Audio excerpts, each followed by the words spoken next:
Hillary had a memory like reminder come up that when we dropped everything off a year ago, and so like for it to be like 12 months later and it finally be like, oh hey, like it's here. Yeah. It's here. This motor that we've been talking about exists. So the I'm really happy with that he tossed all the old stuff here. But the 302 lives. Yes, sir. It sure does. Looks pretty good. Think I've got some good taste on.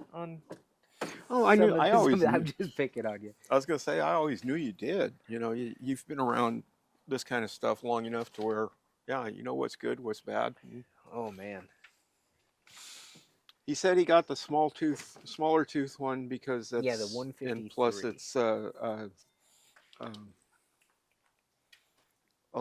it's lighter. Yeah. Well, this is a billet piece too. It's a billet flywheel.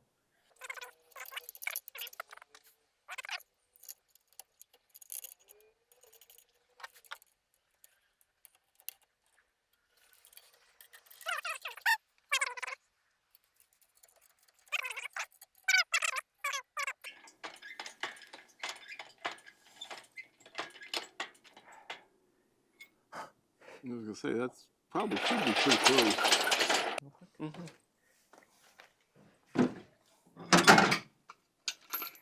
Yeah, that was gonna be my suggestion.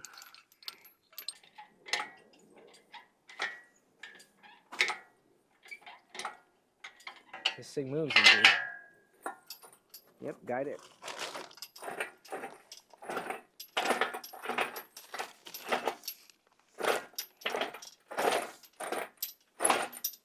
Yeah, this ground is not easy. Not conducive for rolling shit. Yeah.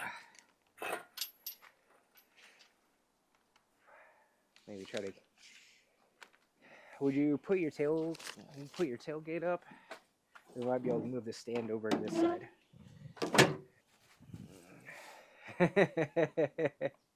What? One of your neighbors? Yeah, the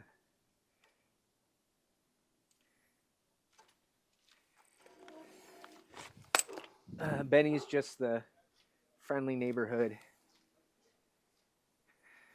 pup. Everybody's dog. Oh, he is well loved. Well loved out around here. I'm sure he's a very friendly puppy. Yeah. Well, I'm gonna lower it down.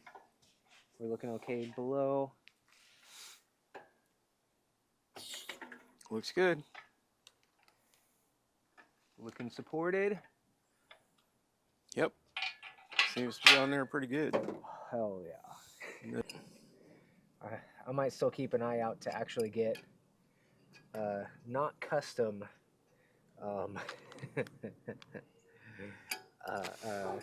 engine stand and I like the one Jegs has. It's like a rotisserie. Hey Doug. It's got a crank on it, so you can go ahead and rotate it around. Yeah.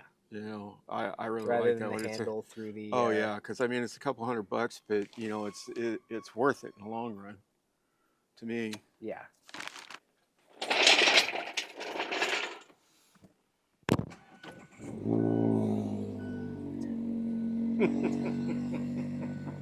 Mr. Benny. Are you mad I didn't let you in the car? Huh? Huh, Bubs?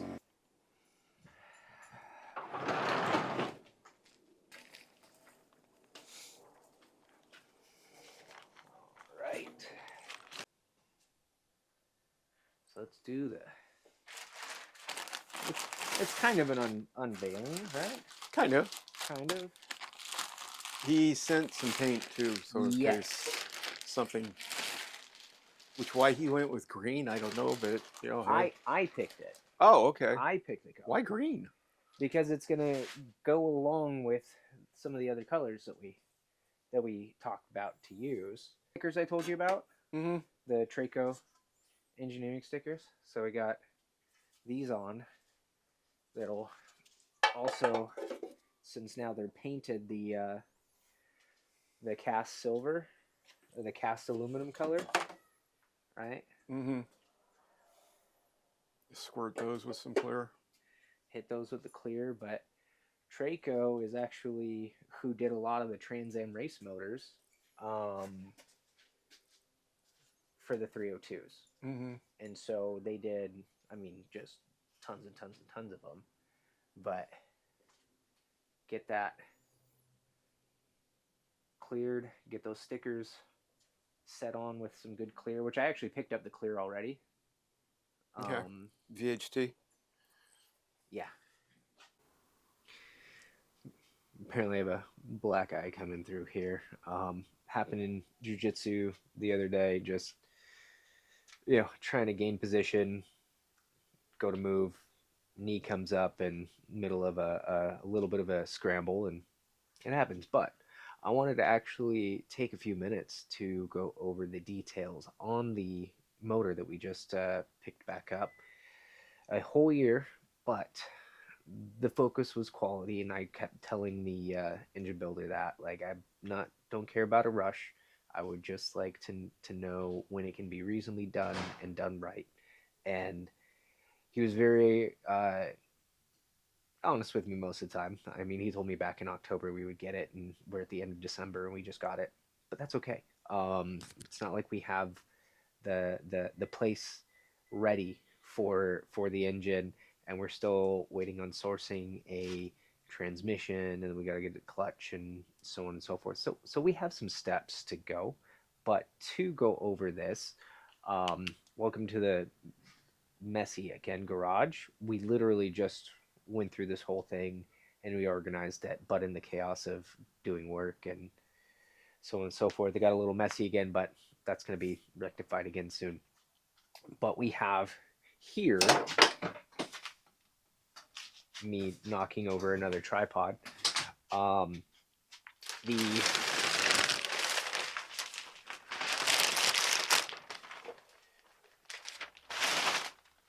1969 DZ302. So these came from the 69 Z28 Camaro, which was the homologation model needed to be able to participate in the SCCA Trans Am racing for the year.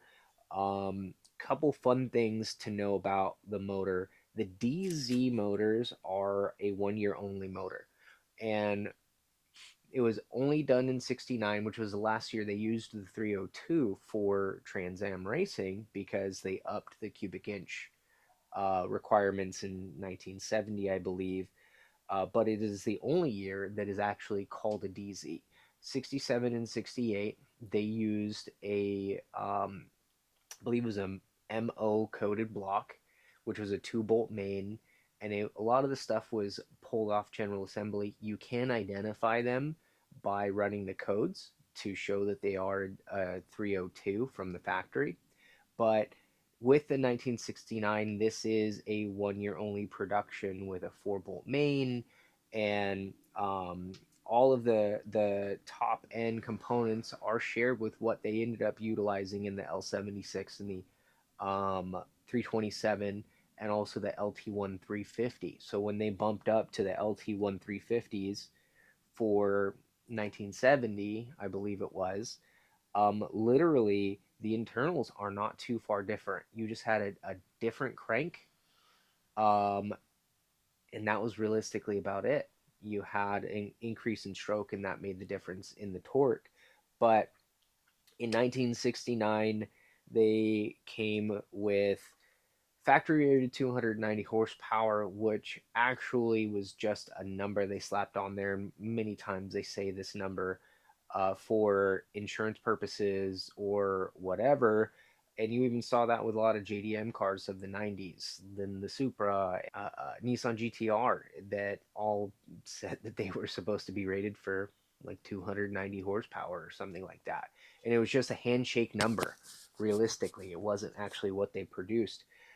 When put on the dyno in comparison to the L76 and the LT1s, of the late 60s, early 70s, these actually had comparable horsepower numbers to those two motors, with the only difference realistically being is the RPM range in which they went ahead and actually performed.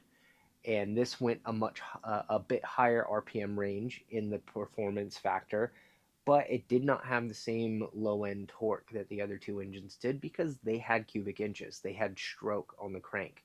But that's also what made this thing so rev happy.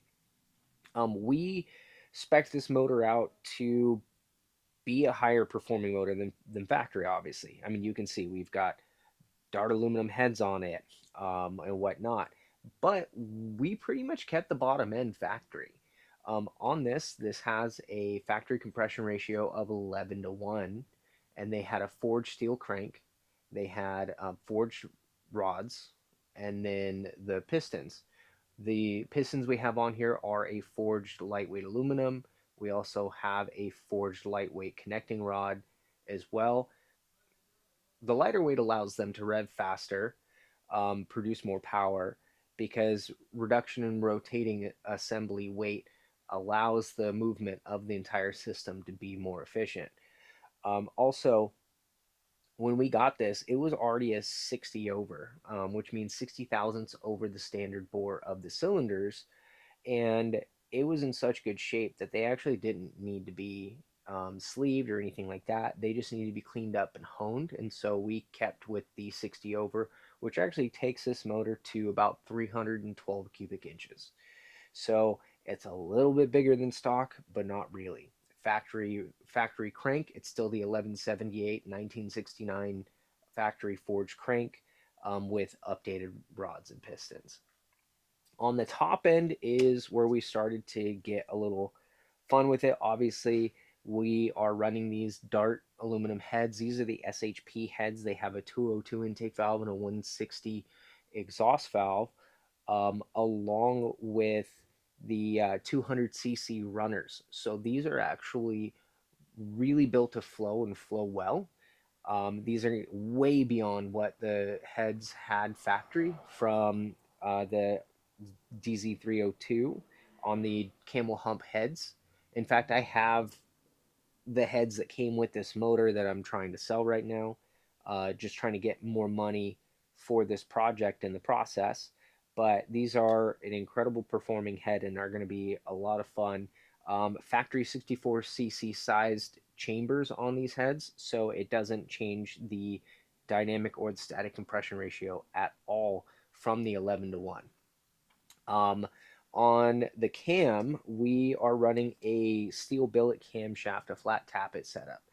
It is a cam very similar to the old Duntov 3030 cams, which was a factory option for these motors that you could get as a high performance component, and they were around a 515 intake lift and a 530 exhaust lift, with a factory 1.5 to 1 ratio rocker arm, which we have some roller rockers in here.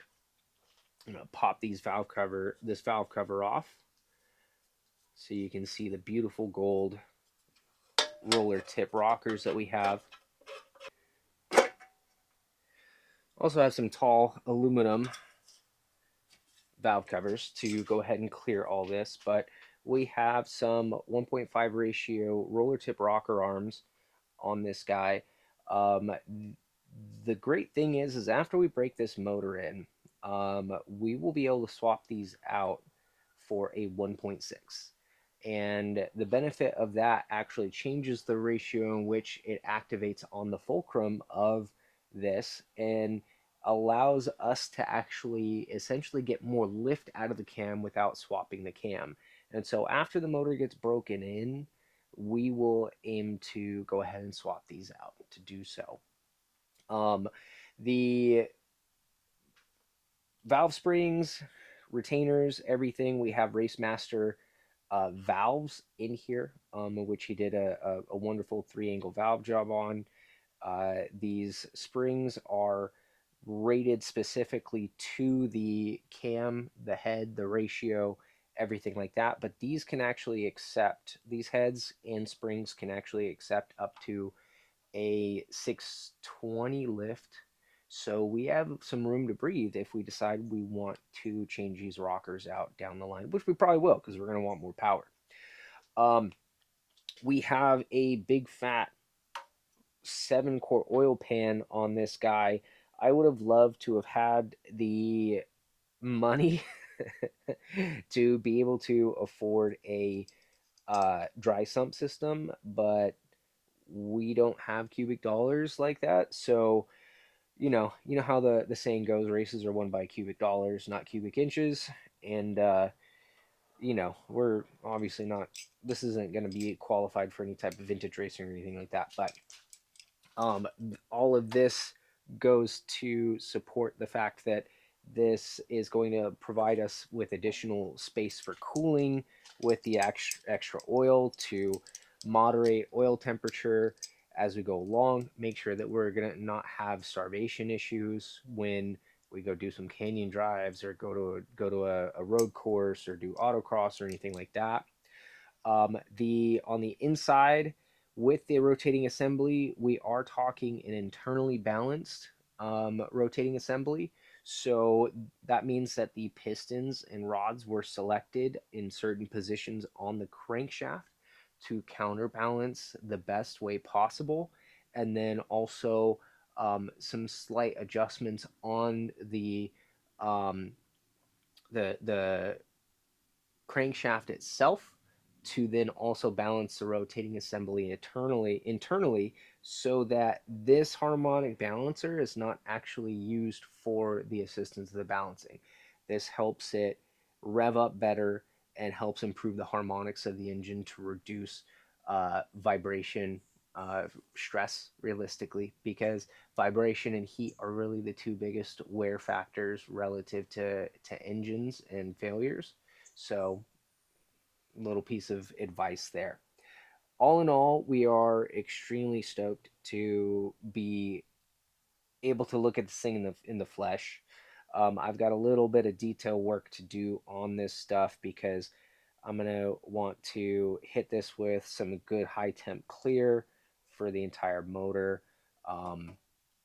Do the valve covers as well, and then of course we still would have to need to seal up the top end with some valve cover gaskets. We still need an intake manifold. The plans on that are for a good high-rise single plane, more likely like a Edelbrock Super Victor or a appropriate fitting dart unit, which I believe I'm aiming to go with the dart unit because it's better suited and matched to the heads themselves. Right now we are looking at doing the ACES EFI system. I'm really impressed with the constant innovation that they have with their systems. But these are things that are just going to take a little bit of time to put the money together. Fingers crossed that my work goes ahead and blesses me with a good bonus this year and allows us to get this thing running. I think we need like another like $5,000 to get this thing running, but step at a time.